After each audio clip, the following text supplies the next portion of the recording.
ফেসবুকে মাঝে মাঝে দেখি যে শেখ হাসিনা এই তো ডিসেম্বরে আসবে, নভেম্বরে আসবে, আসুন না, আমরা তো অপেক্ষা করে আছি, প্লিজ কাম।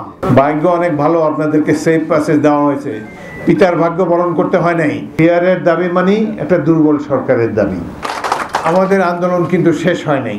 5ই আগস্টের পর আমরা ভেবেছিলাম যে দেশ বোধহয় সবাই বলা শুরু করলো যে আবার দেশটি আবার নতুন করে দ্বিতীয়বারের মতো স্বাধীন হলো, কিন্তু ধীরে ধীরে দেখলাম যে তেমন কিছুই হয় নাই। স্বৈরাচারের দোষর যারা ছিল, বিভিন্ন বাহিনী, পুলিশ বাহিনী, র্যাব বাহিনী, প্রশাসন, প্রত্যেকে নিজের জায়গায় বহাল তবিয়তে বসে আছে। এদের কারণেই এই গণ অভ্যুত্থানের সুফল আমরা আজ পর্যন্ত ভরে তুলতে পারি নাই।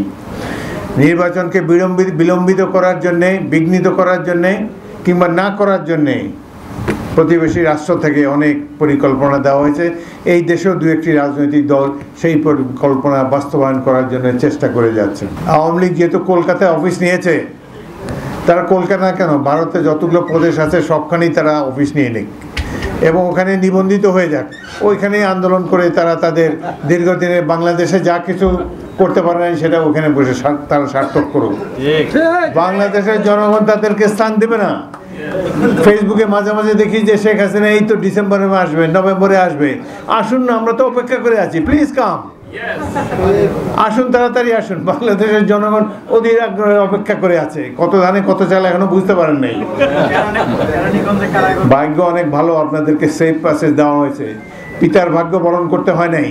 পিতার তুলনায় অনেক বেশি অত্যাচার, নির্যাতন শেখ হাসিনা করেছে বাংলাদেশে। এত অত্যাচার বাংলাদেশের মানুষ, বাঙালিরা বাঙালিদের প্রতি করতে পেরেছে, আমি দেখে একটা অবাক হয়ে গিয়েছি। কত নিষ্ঠুর এরা! কেবলমাত্র শেখ হাসিনাকে ক্ষমতায় রাখার জন্যে বিভিন্ন বাহিনী সমূহ এবং আওয়ামী লীগের পেটোয়া বাহিনী, ছাত্রলীগ এবং যুবলীগ ইত্যাদি যেই ধরনের মানুষের উপর অত্যাচার করেছে, অকল্পনীয় এক কথায়। এই পিয়ার একটা জিনিস, এটা তো জামাত ইসলামী কোনোদিন বলে নাই।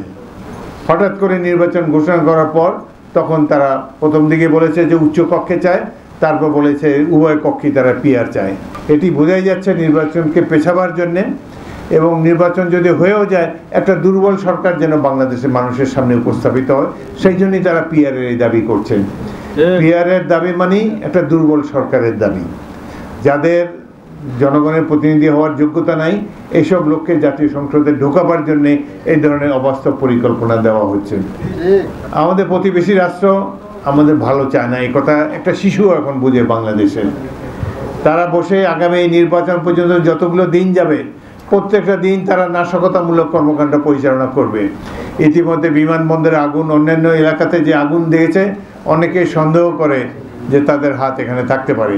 হয় প্রতিবেশী রাষ্ট্র কিংবা তাদের দালাল আওয়ামী লীগ, তারা বাংলাদেশে নাশকতামূলক কর্মকাণ্ড চালিয়ে বাংলাদেশের স্থায়িত্ব, বাংলাদেশের স্বাধীনতা, সার্বভৌমত্ব বিপন্ন করতে চায়। কেউ ভাববে না যে আমাদের সংগ্রাম 5ই আগস্ট তারিখে শেষ হয়ে গিয়েছে। আপনারা প্রস্তুতি নেবেন। আমরা দীর্ঘস্থায়ী জাতীয়তাবাদী সংগ্রামে দীর্ঘস্থায়ী অংশগ্রহণের জন্য আমরা মানসিকভাবে প্রস্তুতি নেব। দেশে দেশে সবার সাথে দ্য নিউজ।